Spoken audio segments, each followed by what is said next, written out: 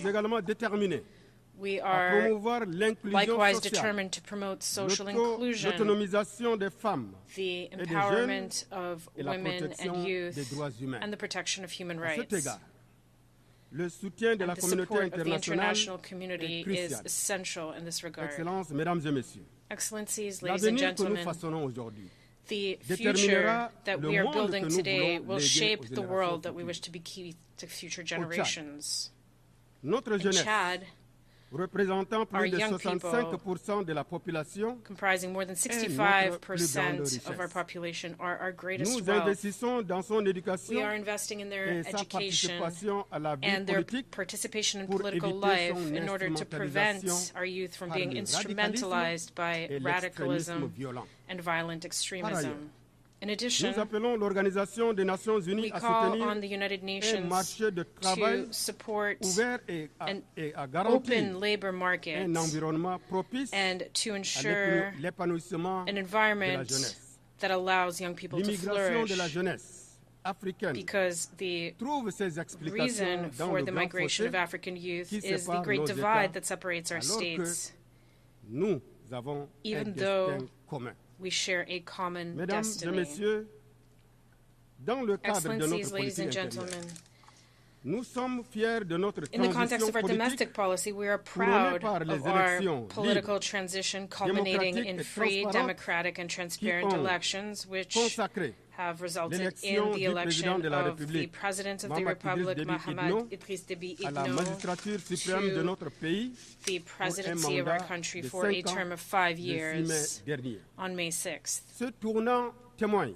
This de notre milestone engagement reflects envers our une gestion commitment to pacifique, a peaceful, démocratique et democratic, inclusive and du pays, inclusive governance of our renforçant country, ainsi notre thus démocratie. strengthening our democracy. Excellences, mesdames et messieurs, Excellencies, ladies le and changement gentlemen, climatique représente climate également un défi change mondial also represents majeur, a major global avec challenge des conséquences dévastatrices dans with les régions devastating vulnérables consequences for comme vulnerable le Sahel. regions such as the Sahel. Les récentes inondations, The recent floods les in my récentes inondations country dans mon pays, avec plus de 1,5 which million have de personnes affected affectées, more than illustrent 1.5 cette million réalité. people make this Devant reality l'ampleur de cette clear. situation, Given the nous magnitude faisons appel à la of this situation, we solidarité call internationale for pour faire international face à solidarity cette urgence. in order to address En this parallèle, emergency. Notre pays Meanwhile, accueille plus de 2 Our millions de country is réfugiés, hosting more than 2 million représentant refugees, environ plus de 15% de which notre represents population. nearly 15% Cette of our situation population. pèse lourdement This sur is nos placing a ressources heavy burden et on aggrave our l'urgence resources humanitaire. and Ce exacerbating the humanitarian s'explique emergency. par un afflux This massif figure is de due to réfugiés a massive soudanais, influx of Sudanese conséquence de la refugees crise dans leur caused by pays, the crisis s'ajoutant aux in centaines de Sudan, milliers in de addition to réfugiés the hundreds of thousands of provenant d'autres pays refugees voisins. coming from other Nous neighboring appelons à une countries. solidarité renforcée We de la call for communauté strengthened solidarity on the part internationale of the international pour soutenir les community réfugiés to ainsi que les support refugees populations as hôtes. well as host populations. Excellences, mesdames et messieurs, Excellencies, la ladies and poursuite gentlemen, des hostilités au Soudan the ongoing hostilities prolonge in les souffrances Sudan des populations are civiles prolonging the soudanaises suffering of et civilian aggrave populations in la Sudan situation and humanitaire tant exacerbating dans les the zones de humanitarian combat situation que both dans in les combat pays voisins zones as well as in tels que neighboring le Tchad, countries such as qui Chad, continue de voir which affluer continue chaque jour to de see nouveaux a réfugiés. daily influx of new Le refugees. Tchad déplore Chad que de nombreux regrets appels à un that the cessez-le-feu numerous appeals ne for soient pas a entendus calls par for les a parties ceasefire belligérantes. have not been Mon pays heeded est by the vivement warring préoccupé parties. My country is par deeply la poursuite des concerned affrontements au Soudan, by the continuation accentuant of la clashes in détérioration de la Sudan, which situation further humanitaire worsen the et ses humanitarian répercussions situation as sur well les pays as voisins, its repercussions dont for le Tchad. neighboring countries, including Le Chad. Tchad réitère Chad once une again fois de plus reiterates son appel pressant its urgent aux parties en conflit call on the pour qu'elles parties cessent to the conflict immédiatement to immediately cease hostilities and facilitate unhindered humanitarian access to the millions of victims of this fratricidal war, and we urge them to reestablish a political dialogue. Chad remains convinced that the current crisis in Sudan cannot be solved by force.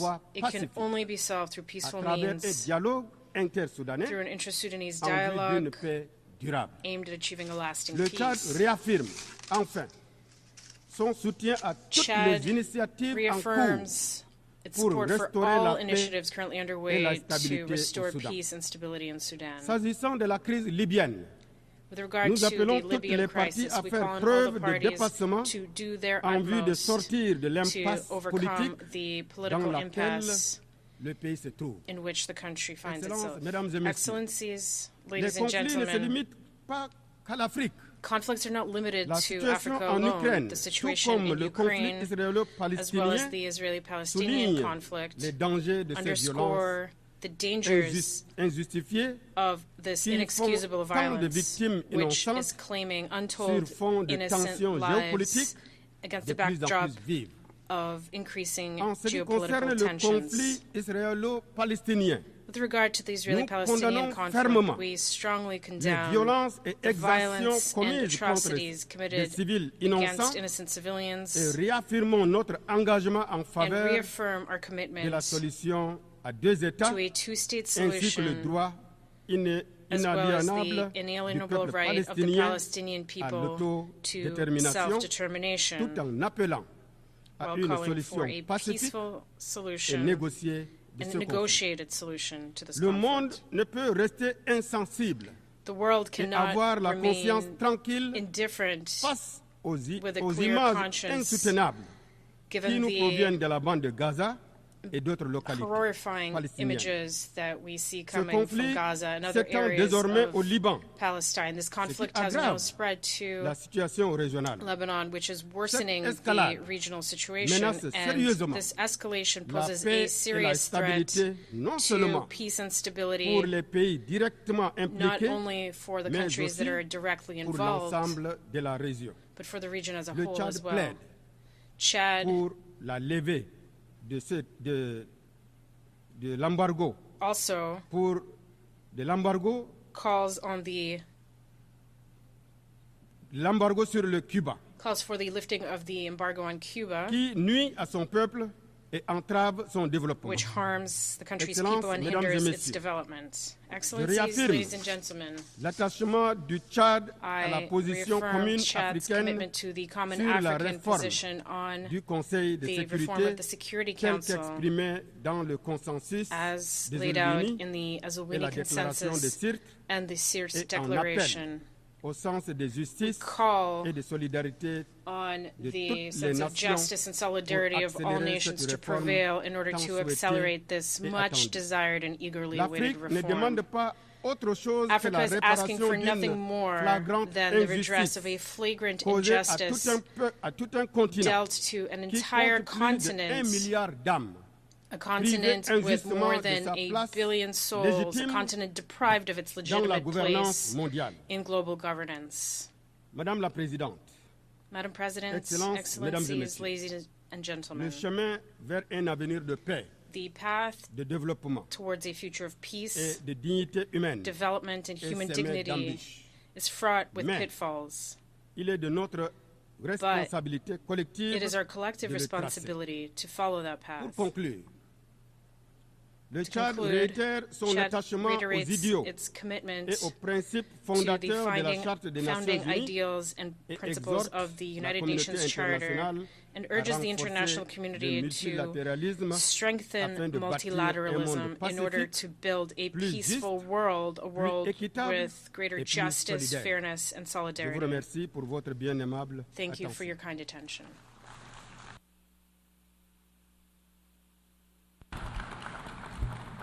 En nombre de la Asamblea doy las gracias al primer ministro y jefe de gobierno de la República del Chad. General Assembly, I thank the Prime Minister of the Republic of Chad.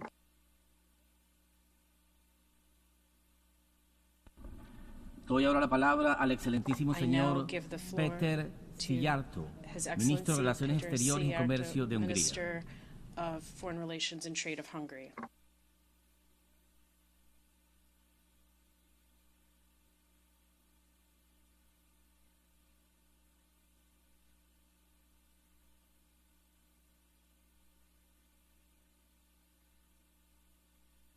Permission, Your Excellencies, dear colleagues. Unfortunately, I have to start by saying that we are living in the age of dangers. And 34 years ago, when we got rid of our communist oppressors and we shifted from a one-party dictatorship to parliamentary democracy, and we shifted from a planned communist economy to market economy, or 25 years ago when we joined NATO, or 21 years ago when we joined the European Union, we would not have thought that we will be faced once again with the phantom of Cold War. And similarly, a couple of years ago, we would not have thought that war would return to Europe. And dear colleagues, Your Excellencies, nowadays this is the reality. We are faced with the phantom of the Cold War, and war returned to Europe. I'm representing Hungary, a country which is a neighboring country to Ukraine. That means that for the last 2.5 years, we have been living in the shadow of a war. 2.5 years, almost 1,000 days. And we have been confronted with the consequences. 1.3 million refugees. Even nowadays, there are several hundreds of schools and kindergartens in Hungary which enroll the children of the refugee families. And we have been paying a price of a war which is not our war, and for the outbreak of which we do not bear any kind of responsibility. So I do believe that almost after 1,000 days, the real question is not what we do think about the war, but the real question is how peace could be made. Or even more precisely, Mr. President, the question is, which is the fastest way to peace? Because we have to pick that one, the fastest one. Because the later peace will be reached, the more people will die, the more destruction will take place, and more families will be torn apart. And we Hungarians don't want more destruction. We don't want more families to be torn apart. We don't want to see more videos about violent conscription. We don't want more people to die, especially putting into consideration the 150,000 Hungarians living in Ukraine, a community members of which have been mobilized to the Ukrainian army. Many of them have been deployed to the front line, and unfortunately, many of them have died already.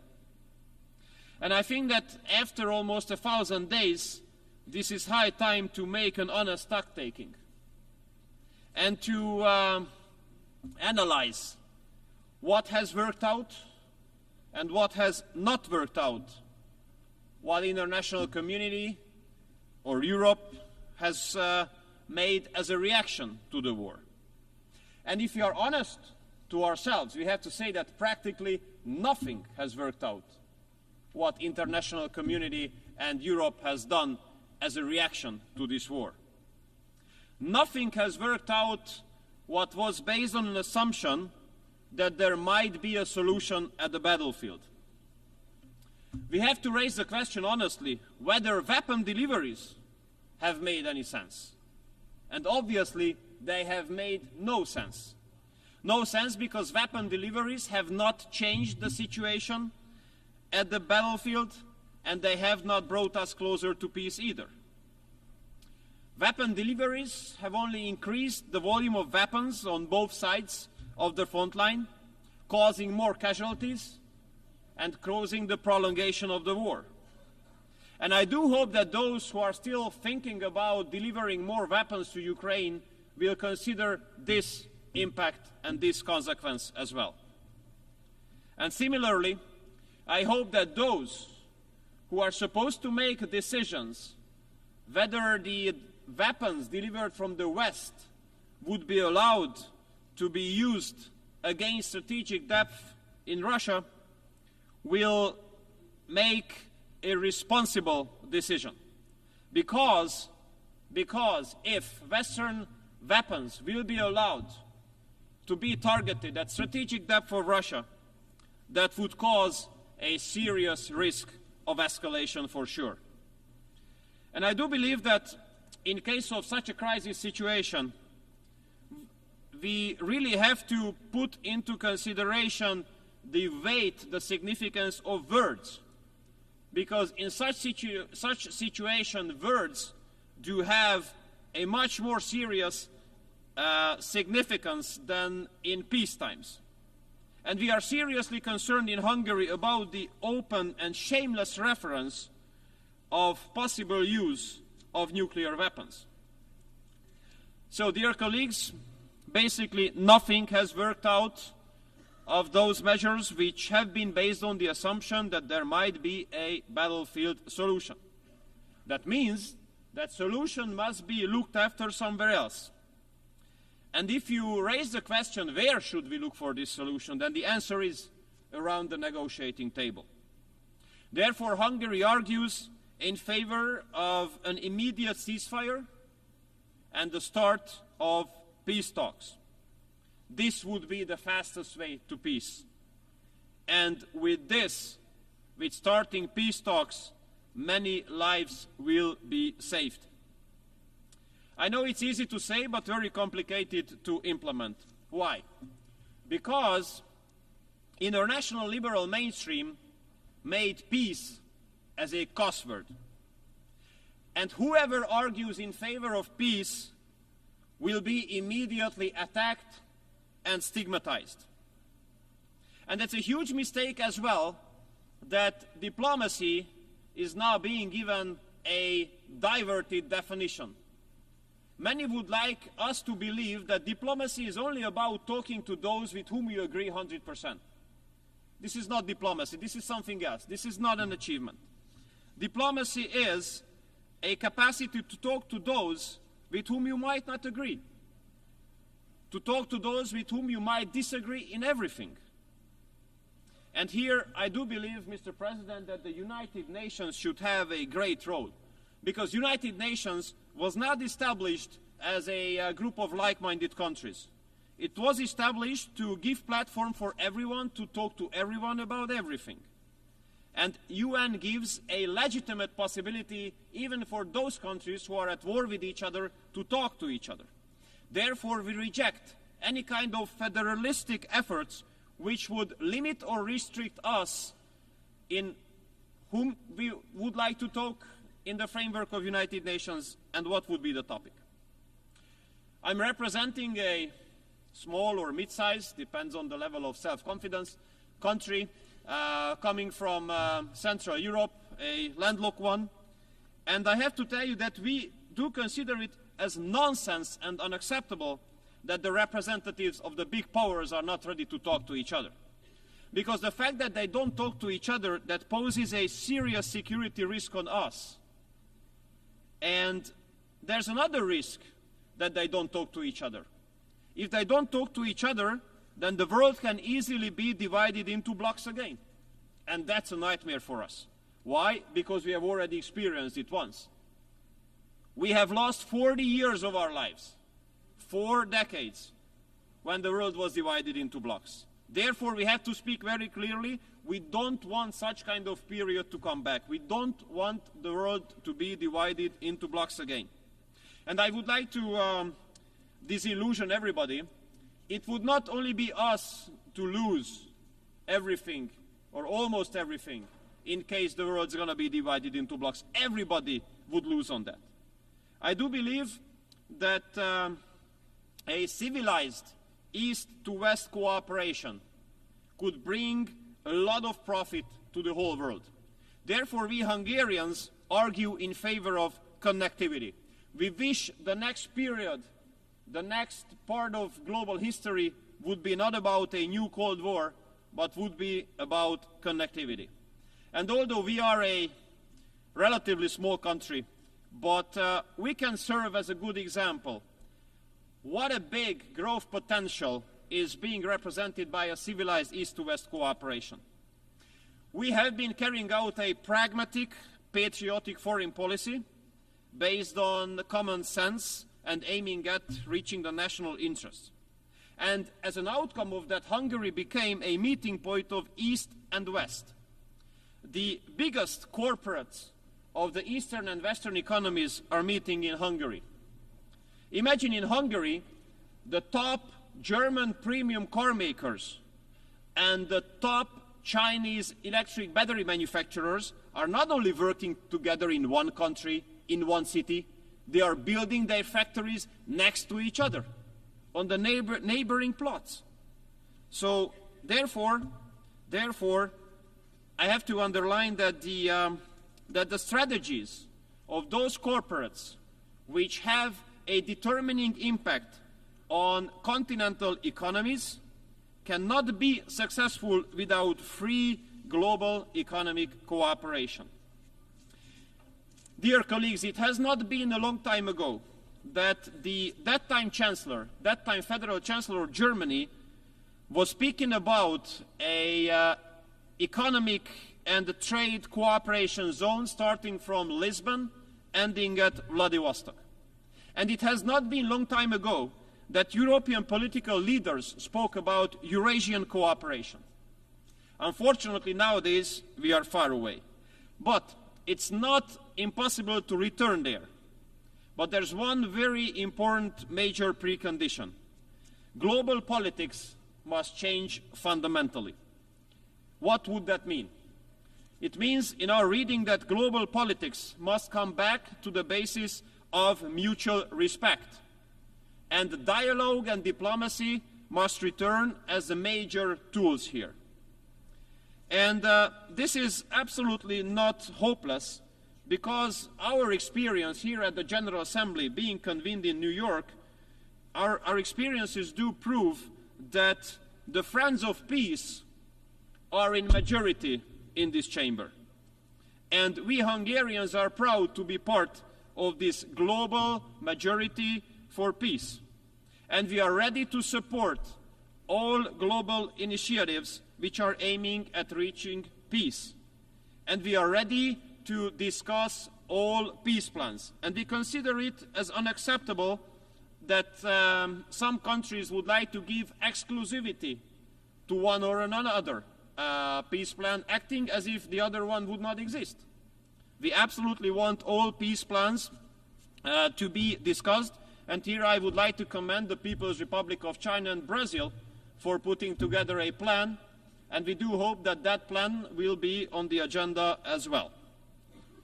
Dear colleagues, if we could reach peace, it would not only save lives of the people, but would give a big support, a big help to many countries in the transatlantic community where I'm coming from, to get rid of the huge burden of hypocrisy. And I tell you why. Many Western colleagues of ours like to say that they got rid of the energy sources of Russia, for example. This is one of the biggest fake news ever, because the Western countries continued to do business with Russia just like others. They just simply deny it. If you look at the share of Russian gas in the LNG ports in western part of Europe, you might be surprised. Or if you have a look at the oil arriving to the western countries in Europe, where it comes from originally, you might be surprised as well.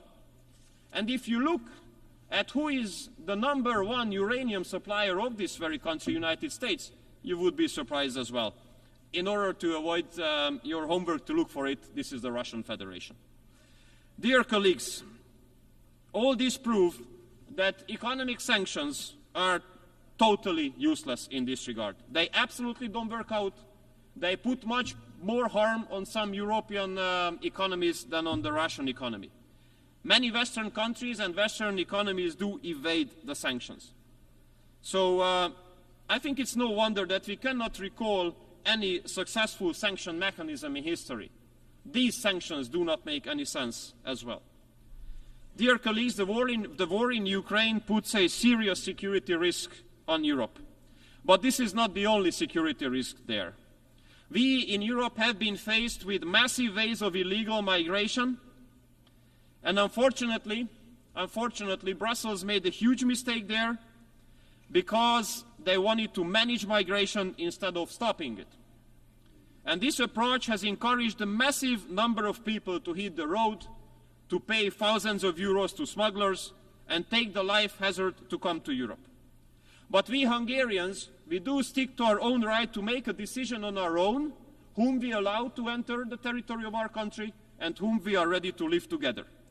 And I think, Mr. President, that UN is the best place to recall international law.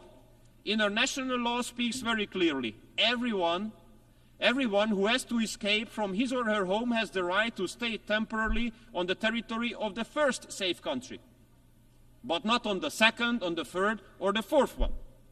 Therefore, Hungary will continue to stop the flow of illegal migration on its border, through which basically we save Europe from further huge security-related challenges. And in the meantime, this is insane that while Hungary is protecting its border, has to pay a fine of multiple tens of hundreds of millions of euros because of complying with international law. So my summary goes as follows, Mr. President. In the last 10 years, Hungary has carried out a pragmatic, patriotic foreign policy strategy aiming at national interest and guaranteeing the security of our own citizens. And we will continue to do so, as we will continue to be always honest and open.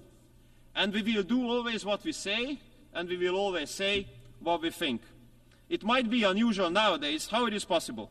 It is possible because there's an unusual political stability in Hungary, which is very unique in Europe.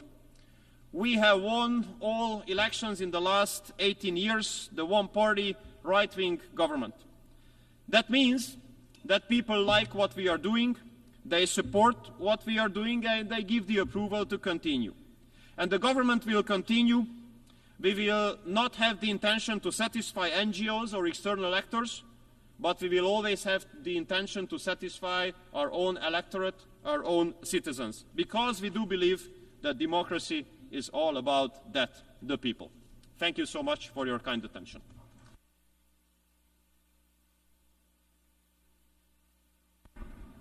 Doy las gracias al ministro de Relaciones Exteriores y Comercio de Hungría.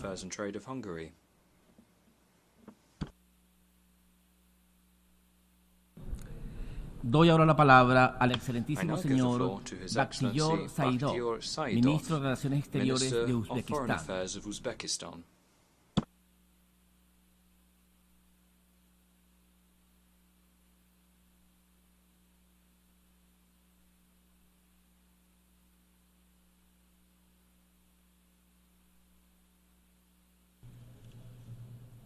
Dear Mr. President, Your Excellencies, ladies and gentlemen, first of all, allow me to convey greetings and best wishes of peace and prosperity from the President of the Republic of Uzbekistan, His Excellency Shavkat Mirziyoyev, to the United Nations leadership, heads of states, and delegations participating at the 79th session of the General Assembly.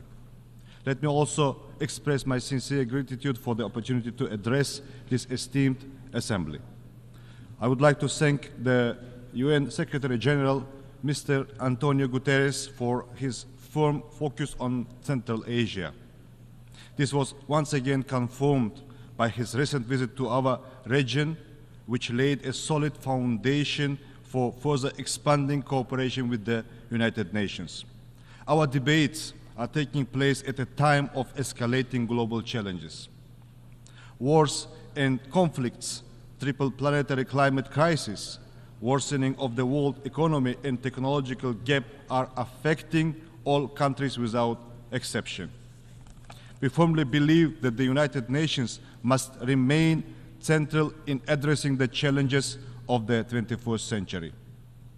Resolving global issues at the national level is crucial for maintaining stability and the well-being and prosperity of our people. In this context, achieving the Sustainable Development Goals is very important. The consistent implementation of the SDGs has been identified by the President of our country as a cornerstone of Uzbekistan's state policy. Our Uzbekistan 2030 development strategy is fully aligned with SDGs.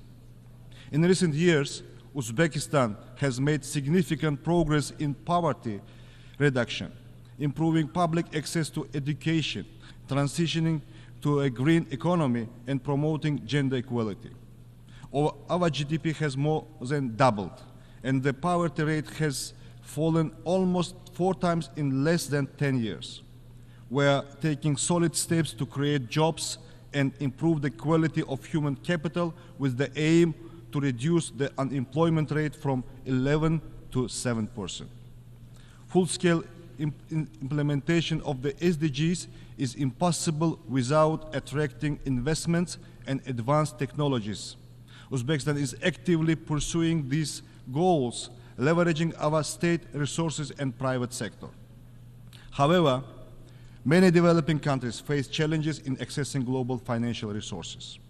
We share the view to reform the international financial system to establish a modern financial architecture. Humanity's future is closely linked to the development and application of modern technologies. New scientific advancements should bring people and nations closer together, not separate them. We proceed from the principle that access to technology is not a privilege, but a right for every person and every nation. Digital technologies are especially crucial. We have adopted the Digital Uzbekistan 2030 strategy. We are rapidly advancing our IT sector. Yet, there is another side of the coin. Rise of the digital technologies presents new challenges, particularly concerning the uncontrolled use of artificial intelligence. Based on this idea, at the previous session, Uzbekistan supported and co-sponsored UN General Assembly resolutions on utilizing safe artificial intelligence for sustainable development and strengthening international cooperation.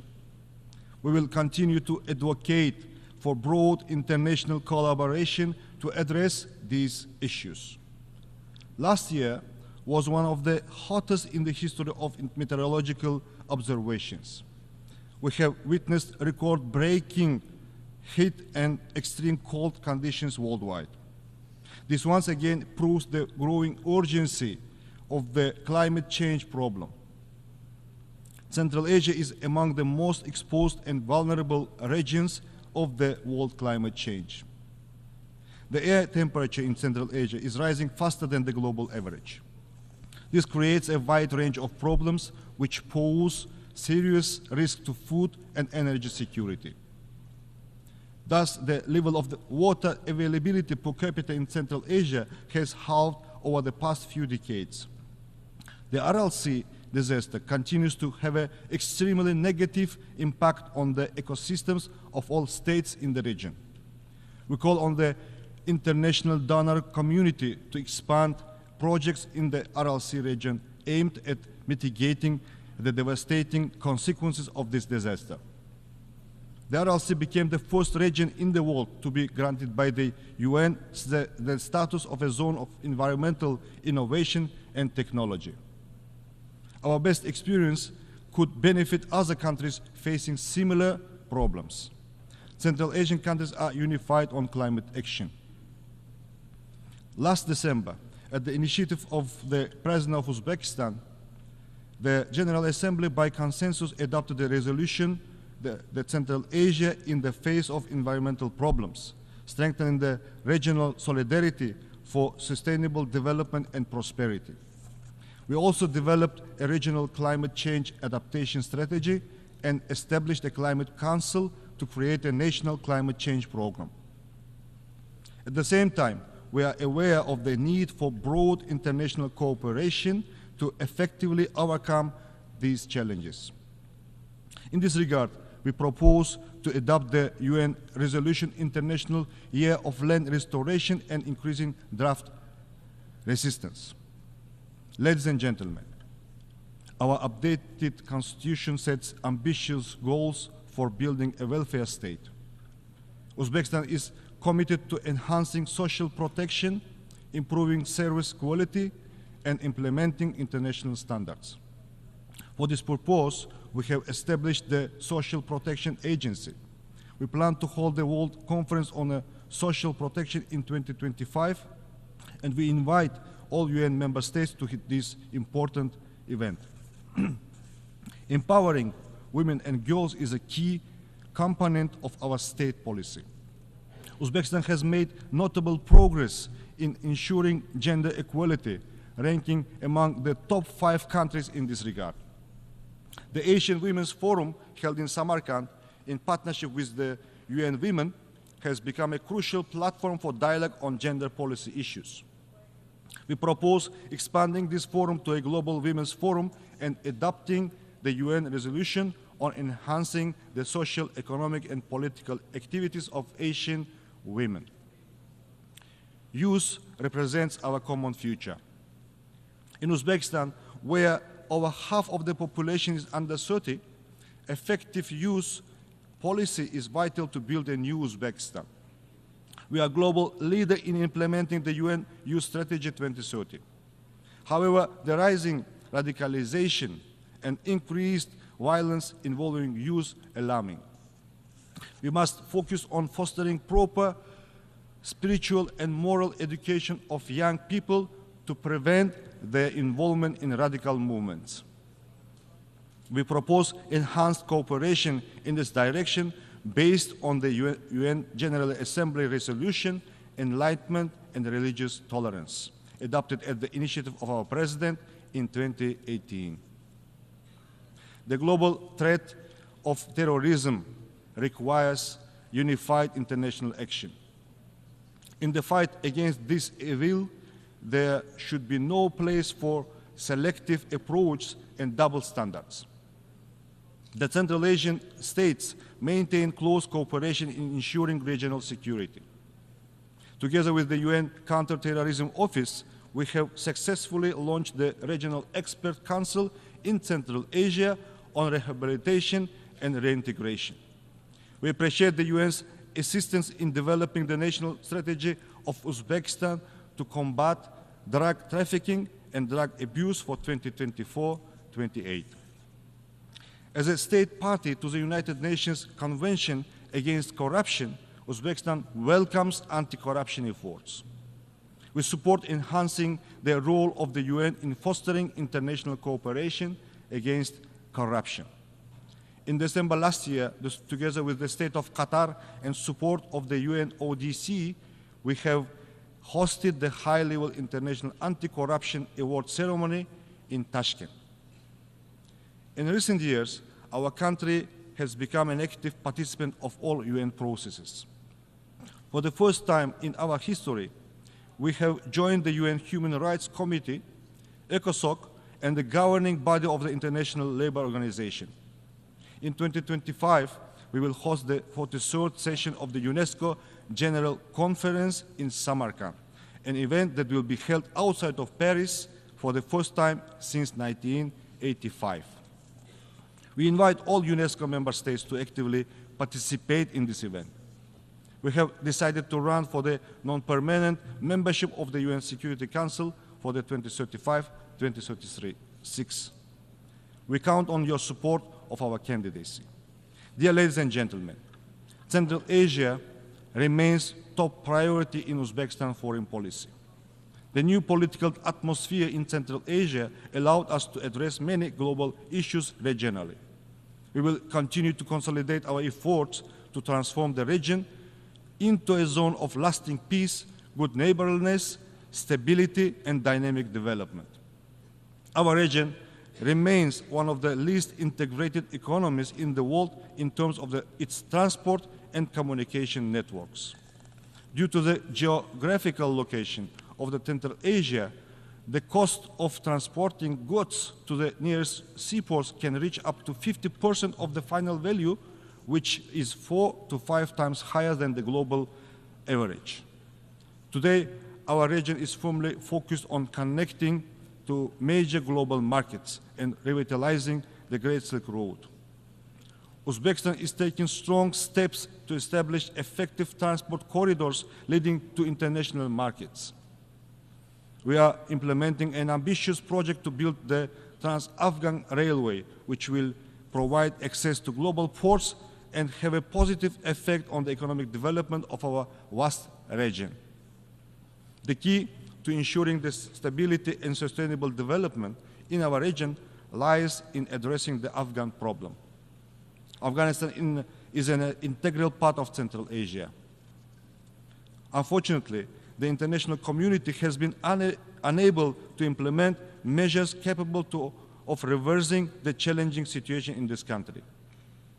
Uzbekistan is pursuing a pragmatic policy towards Afghanistan. We will continue to contribute to Afghanistan's economic reconstruction and the development of its transport and energy infrastructure. We are ready to expand the educational center for Afghan citizens in the Uzbek city of Termez into the global training center. Recently, we have established the Termez International Trade Center, designed to foster a favorable business environment and enhance logistics. In order to achieve stability, it's crucial to uphold the UN's central role in resolving the Afghan issue and developing coordinated strategies to ensure sustainable development. Your Excellencies, in conclusion, I would like to once again emphasize that the challenges and threats we face today can only be addressed through comprehensive international efforts. Uzbekistan remains committed to actively participating in shaping the agenda for multilateral cooperation, achieving common goals, and supporting measures to reinforce the Central Asia role of the United Nations. I thank you for your attention.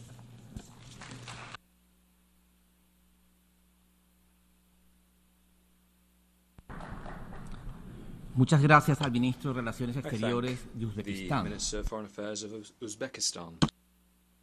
Doy ahora la palabra al excelentísimo señor Iván Gil Pinto, ministro del Poder Popular para Relaciones Exteriores de la República Bolivariana de Venezuela.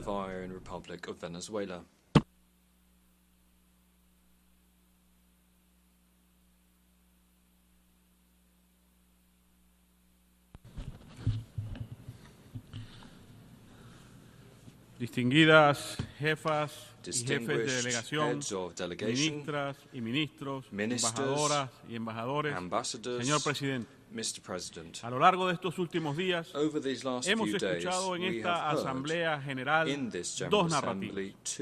Una, el discurso de los oligarcas y sus satélites que pretenden gobernar el mundo, y otra, la de los pueblos dignos que luchan por su soberanía e independencia.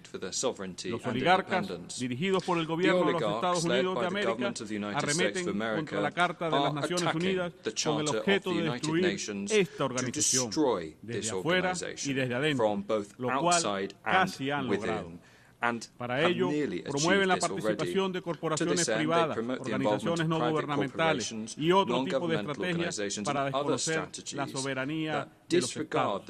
Esto lo han denominado un orden basado en reglas. No conforme con ello, las oligarquías recurren a expresiones políticas que creíamos ya superadas, como el fascismo y el nazismo. Estas corrientes políticas de imposición y dominación impulsan el supremacismo blanco, el racismo, la xenofobia y otras expresiones, normalizadas con el apoyo de grandes monopolios de la mediática internacional y por las redes sociales, que se encuentran al servicio del imperialismo y el neocolonialismo, apoyando sus planes para crear tensiones, fabricar conflictos y enfrentar a los pueblos.